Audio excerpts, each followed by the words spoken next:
और आज की हमारी इस परिचर्चा के मुख्य अतिथि हैं श्री फग्गन सिंह कुलस्ते जी। आप वरिष्ठ भारतीय जनता पार्टी के नेता हैं, साथ ही साथ 6 बार लोकसभा के सांसद, वर्तमान में केंद्रीय इस्पात राज्य मंत्री। मंडला से आते हैं आप सर, और आपका एक लंबा सफर रहा है राजनीति में, चाहे वो लोकसभा हो राज्यसभा हो, दोनों के आप सदस्य रहे हैं, साथ ही साथ एमएलए भी रहे हैं और एमए बीएड एलएलबी की पढ़ाई भी करी, तो वकालत का भी आपका एक अनुभव रहा है। और इस परिचर्चा को आगे बढ़ाने के लिए मैं अनुरोध करूंगा अनित्य जी से कि अनित्य जी आप इस परिचर्चा को आगे की तरफ ले चलें और सर से इस कन्वर्सेशन का जो दौर है उसको हम शुरू कर सकते हैं। अनित्य जी। नमस्कार सर। नमस्कार नमस्कार। सर पुनीत जी अभी आपका छोटा सा परिचय दे रहे थे, तो मेरे मन में जो चल रहा था ये चल रहा था कि वर्ष 1990-91 में आप पहली बार विधायक बने थे। फिर उसके बाद जिला पंचायत में भी रहे। 1996 से आप लोकसभा के सांसद रहे 2009 तक लगातार। फिर राज्यसभा गए और फिर 2014 से लगातार फिर सांसद हैं। एक बहुत लंबी राजनीतिक पारी है ये, और ये आज के युग की अगर हम बात करें तो बिल्कुल सामान्य बात नहीं है। आज तो एक टर्म में कोई आता है तो अगले टर्म में आएगा नहीं आएगा उसका कुछ पता नहीं होता, और मंडला ने तो जैसे लगता है आपको पूरी तरह से अपना लिया है।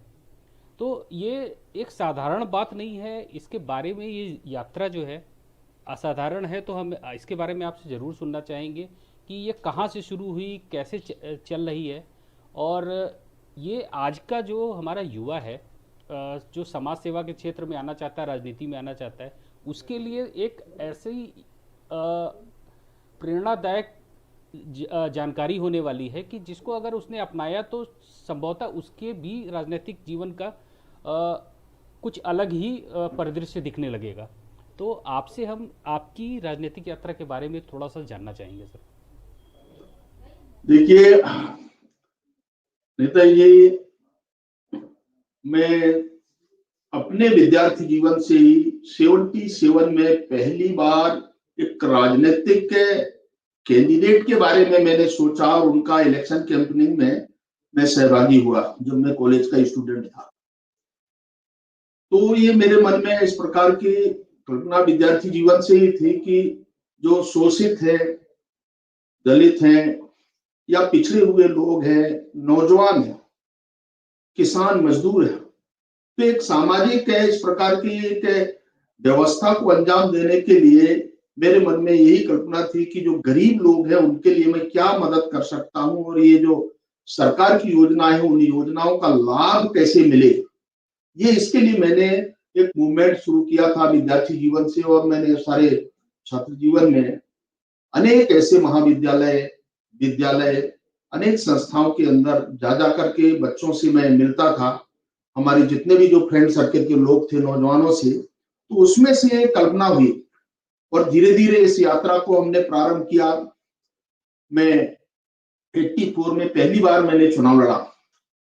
हालांकि उस समय जो दौर इंदिरा गांधी देश के जो प्रधानमंत्री थी उनकी उस समय घटना हुई, चुनाव में नहीं जीत पाया, परंतु 89 में विधानसभा में मैं पहली बार सदस्य के नाते निर्वाचित होकर के गया। और पहली बार जब 89-90 में जब मैं विधायक बना तो आदरणीय पटवा जी उस समय चीफ मिनिस्टर थे, उनने मुझे संसदीय सचिव हेल्थ विभाग की जिम्मेदारी दिया, और मैं लगातार इस क्षेत्र में सरकार की जो इस प्रकार की जो कल्पना थी और सोशल सेक्टर को पूरे मध्य प्रदेश में, सामाजिक क्षेत्र में हेल्थ सेक्टर को मैंने बहुत उस समय बढ़ाया, और इसके कारण अनेक ऐसे क्षेत्रों में नीचे तक जाने का अनुभव मुझे उस दौरान आया, और इसके कारण एक पूरी पहचान उससे पूरे क्षेत्र में बनी। और संयोग से जब मैं लोकसभा चुनाव के लिए, मुझे वैसे पार्टी ने 1991 के लिए कहा, परंतु मैं चूंकि यंग था, नया था, तो मैंने पार्टी से मैंने कहा कि भाई मुझे अगले समय चुनाव लड़ाइए, इस समय मैं पार्टी का काम कर रहा हूँ, संसदीय सचिव हूँ, मध्य प्रदेश में काम कर रहा हूँ। तो पार्टी से मैंने आग्रह करके उस समय ड्रॉप किया, और 96 में फिर मुझे चुनाव में आना पड़ा, और संयोग से पहली बार भारतीय जनता पार्टी के कैंडिडेट के नाते हम उस चुनाव को जीते, मंडला संसदीय क्षेत्र को। और पूरा जनजाति क्षेत्र है, जनजाति क्षेत्र के जितने हमारे वहां पर जो विधानसभा सीटें थी, सभी हमारे ट्राइबल सीटें थी। डिंडोरी, मंडला, सिवनी, ये पूरे ट्राइबल सीटें थी। और उस सीट पे हम पहली बार लोकसभा के सांसद के नाते वहां की जनता ने मुझे आशीर्वाद दिया। और एक क्रम ऐसा निरंतर चला, बीच बीच में जरूर छोटे छोटे इस प्रकार के गैप के अंतराल में चुनाव हुए, तो वो एक अनुभव आया। और मुझे ये भी एक प्रयास मैंने उस समय किया कि जितने ज्यादा लोगों से मेरा जो संपर्क हुआ, कांटेक्ट हुआ, मैं स्वयं चाहता था पार्टी के, मैंने थोड़े समय जलाध्यक्ष भी रहा। जिलाध्यक्ष के नाते भी मैंने डिंडोरी, मंडला, उस समय हमारा एक ही जिला था, तो मैंने उस समय 35,000 की सदस्यता मैंने उस समय कराई थी। और इसके कारण पूरे उस लोकसभा में भारतीय जनता पार्टी के जो कार्यकर्ता थे, जिनको मैंने तैयार किया, जिनको काम पे लगाया, वो आज भी इसी रूप में काम कर रहे हैं। अब तो धीरे धीरे समय थोड़ा बदला है, परंतु आज भी पार्टी के साथ जुड़ करके काम कर रहे। एक प्रसन्नता की बात यह है कि आज इस लोकसभा में इससे पूरे परिसीमन के बाद आज 4 जिले हो गए, मंडला, डिंडोरी, सिवनी और नरसिंहपुर। परंतु जितने पुराने जो हमारे अध्यक्ष रहे हैं बीजेपी के, मुझे लगता है कि कोई ऐसा अध्यक्ष, पूर्व अध्यक्ष नहीं है जिनसे मेरा वास्ता, व्यक्तिगत संबंध, उनके हमेशा आदर्श, पार्टी के कार्यक्रमों को साथ लेकर के चलना, ये एक विषय मैंने अनुभव किया और सीखा मैंने उन लोगों से। तो इसी क्रम से आगे मैं बढ़ता गया।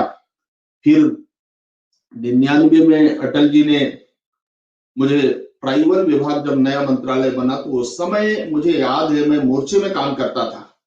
मोर्चे के एक बहुत बड़ा सम्मेलन हमने छत्तीसगढ़, आज के जो छत्तीसगढ़ है उस समय मध्य प्रदेश ही था, तो बिलासपुर में नेता प्रतिपक्ष अटल जी थे।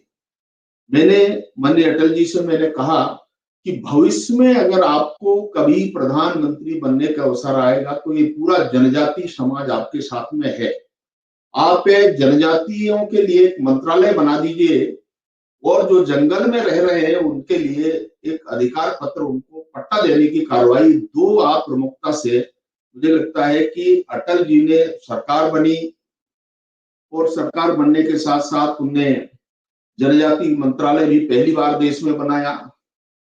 और बनाने के साथ साथ वो जिम्मेदारी भी मुझे दिया। हमने बहुत काम उस समय ट्राइबल के लिए पूरे देश भर में, और उससे देश भर में भी एक पहचान जनजाति कार्यकर्ता के नाते पूरे 5 साल तक मैंने अब तक ये लगातार काम किया।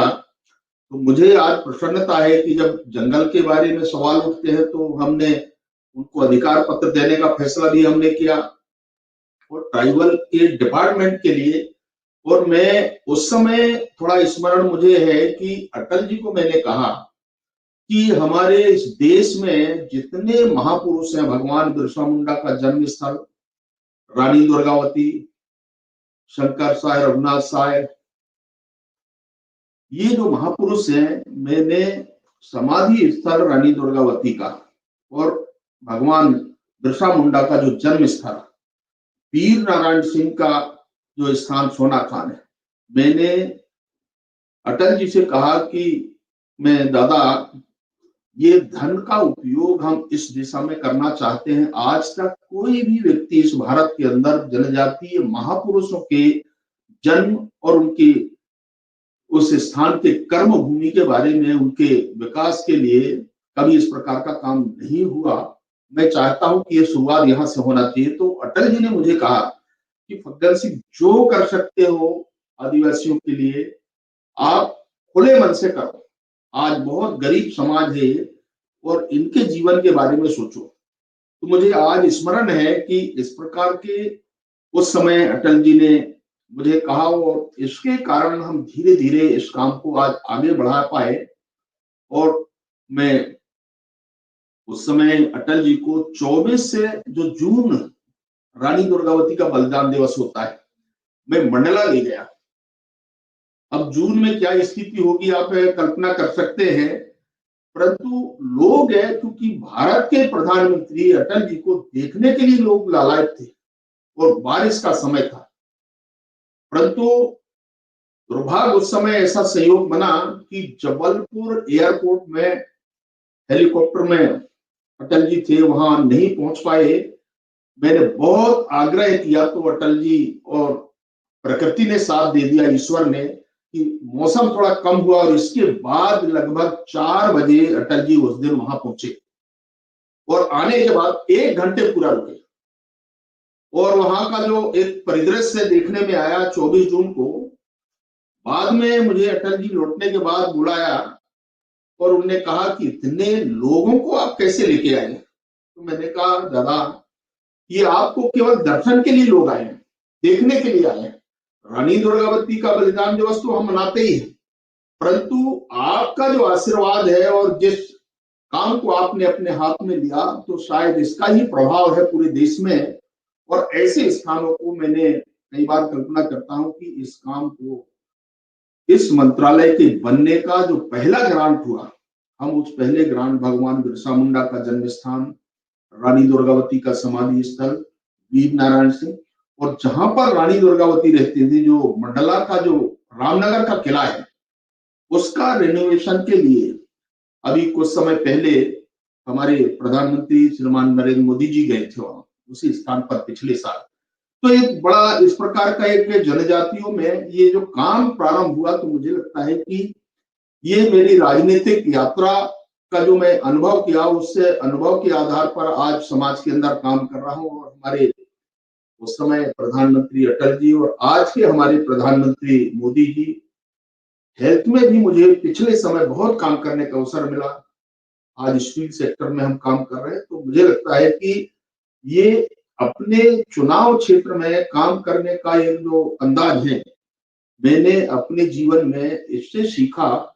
और हमारे जो वरिष्ठ नेता हैं, प्रधानमंत्री रहे हैं उस समय, जितने वरिष्ठ नेताओं के साथ मुझ जैसे कार्यकर्ता को काम करने का, अटल जी, अडवाणी जी और इसके बाद के सारे अध्यक्षों के साथ में भी काम करने का अवसर मिला। और इसलिए 4 बार मैंने मोर्चे के राष्ट्रीय अध्यक्ष के नाते भी काम किया, 1 बार राष्ट्रीय सचिव के नाते मैंने भारतीय जनता पार्टी के सचिव के नाते काम किया, फिर सरकार के अंदर ट्राइबल में, हेल्थ में और आज स्टील सेक्टर में काम करने का अवसर मिला। और मुझे लगता है कि यही एक विशेषता थी उस जनजाति क्षेत्र में और देश में, ये जो वोट का काम कैसे हम बढ़ा सकते हैं, लोगों को हम मदद कैसे कर सकते हैं, सरकार की योजना का लाभ कैसे उनको दिला सकते हैं, इसके लिए मैंने बहुत प्रयास किया। और शायद यही एक कारण है कि मुझे यहाँ तक पहुंचने में वहां की जनता का सहयोग, आशीर्वाद मिलता है।